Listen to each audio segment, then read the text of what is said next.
Shout out mga kabaro, ka-59. Kapag nag-apply pala tayo sa cruise ship, dapat may passport tayo. Mga kabayan, dahil ito po yung lalagyan ng visa. Dedicate yung visa dito. US visa at saka Schengen visa.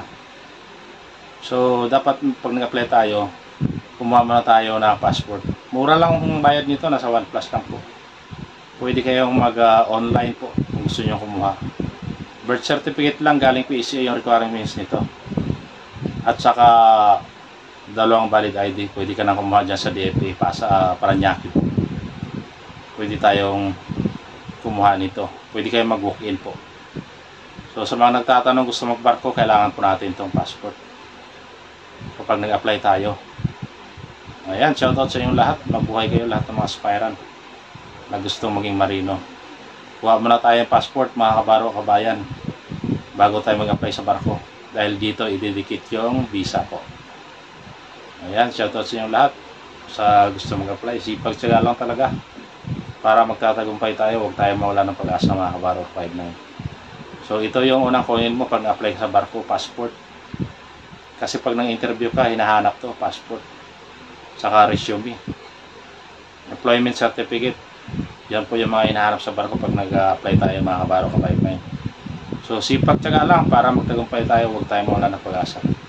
Ayan, shoutout sa inyo. Magbuhay kayo mga kabaro, ka-59. Laban lang sa pag-apply. Balang araw, makabilang kayo magiging on board sa cruise ship. Kapag kayo napili, magsasawa kayo sa katrabaho at malaking sahod. Ayan, shoutout sa lahat mga kabaro, ka-59. Laban lang, balang araw makakamit din ninyo na makapagtrabaho sa cruise ship.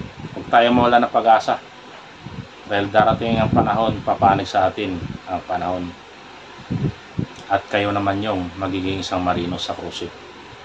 Ayan, shoutout sa inyong lahat, sa lahat ng mga aspirant na gusto maging marino. Sipag at tiyaga lang tayo para magtatagumpay tayo. Huwag tayo mawala ng paasa. So ito, huwag natin kalimutan kumuha ng passport. Pag nag-apply tayo sa cruise ship, kailangan po ng passport mga kabaro, kabayan.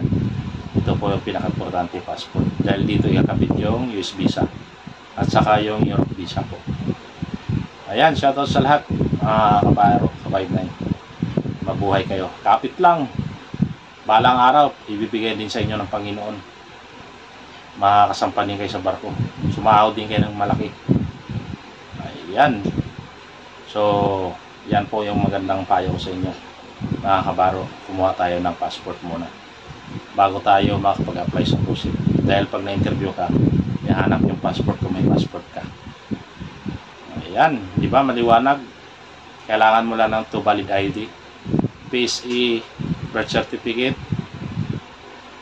bago ka makakuha nito ng passport. Mura lang to, nasa 1 plus lang mga kabaro, kabayan.